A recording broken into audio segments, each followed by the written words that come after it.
ഫഹദ് ഫാസിലിന്റെ എക്കാലത്തെയും ഹിറ്റിലേക്ക് കുതിച്ചുകൊണ്ടിരിക്കുകയാണ് ജിത്തു മാധവൻ സംവിധാനത്തിലൊരുങ്ങിയ ആവേശം. വിഷു റിലീസിനായി എത്തിയ ചിത്രം തിയേറ്ററിലെ ആവേശം കൊള്ളിക്കുകയാണ്. ചിത്രം 3 ആഴ്ച പിന്നിടുമ്പോൾ 350-ൽ കൂടുതൽ സ്ക്രീനുകൾ കൂട്ടിയിരിക്കുകയാണ്. ആഗോളതലത്തിൽ ആവേശം 100 കോടി കടന്ന് 150 കോടിയിലേക്ക് കുതിച്ചുകൊണ്ടിരിക്കുന്നു. കഴിഞ്ഞ ദിവസമാണ് ചിത്രം കേരളത്തിൽ നിന്ന് മാത്രം 50 കോടി കളക്ട് ചെയ്തത്. ചിത്രത്തിലെ ഗാനങ്ങൾക്ക് മികച്ച സ്വീകാര്യതയാണ് ലഭിക്കുന്നത്. 1 ലക്ഷത്തിലധികം റീലുകളാണ് ഇല്ലുമിനാറ്റി എന്ന ഗാനത്തിൽ ഇൻസ്റ്റാഗ്രാമിൽ ഒരുങ്ങിയത്. സുഷിൻ ശ്യാമാണ് ആവേശത്തിന്റെ സംഗീതം നിർവഹിച്ചത്. ഫഹദ് ഫാസിലിന്റെ ഇതുവരെ കാണാത്ത ഒരു മൊയ്നീള പെർഫോമൻസ് ആണ് ചിത്രത്തിലേത്.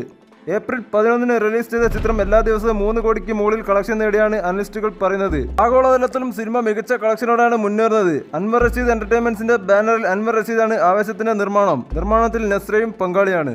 ഉണ്ണി മുകുന്ദൻ നായകനാവുന്ന ഏറ്റവും പുതിയ ചിത്രമാണ് മാർക്കോ. അനീഫ് അദേനി സംവിധാനം ചെയ്യുന്ന ചിത്രം ക്യൂബ്സ് എന്റർടൈൻമെന്റ്സിന്റെ ബാനറിൽ ഷെരീഫ് മുഹമ്മദ് അബ്ദുൽ ഗദാഫാണ് ചിത്രം നിർമ്മിക്കുന്നത്. സംഗീതം രവി ബസ്റൂറും നിർവഹിക്കുന്ന ചിത്രം പ്രേക്ഷകർ ആകാംക്ഷയോടെ കാത്തിരിക്കുന്ന ഒന്നാണ്. ഉണ്ണി മുകുന്ദനായി ഒടുവിൽ പുറത്തിറങ്ങിയ ചിത്രം ജയ് ഗണേശാണ്. കേരള ബോക്സ് ഓഫീസിൽ വൻ കളക്ഷൻ നേടാൻ ജയ് ഗണേശിന് സാധിച്ചിട്ടില്ല എന്നാണ് റിപ്പോർട്ടുകൾ. കുട്ടികളടക്കമുള്ള പ്രേക്ഷകരെ മുന്നിൽ കണ്ടുകൊണ്ടാണ് ചിത്രം പ്രദർശനത്തിലെത്തിച്ചത്. ത്രില്ലർ സ്വഭാവം നിലനിർത്തുന്ന ഒരു ചിത്രവുമാണ് ജയ് ഗണേശ്. ഒരു സാമൂഹ്യ സന്ദേശവും ചിത്രത്തിൽ നൽകുന്നുണ്ട്. ഉണ്ണി മുകുന്ദന്റെ മികച്ച പ്രകടനമാണ് ചിത്രത്തിന്റെ ആകർഷണവും. സംവിധാനം രഞ്ജിത്ത് ശങ്കറാണ് നിർവഹിച്ചിരിക്കുന്നത്. മഹിമ നമ്പ്യാർ, ഉണ്ണി മുകുന്ദൻ ചിത്രത്തിൽ നായികയായി വേഷമിടുന്നു.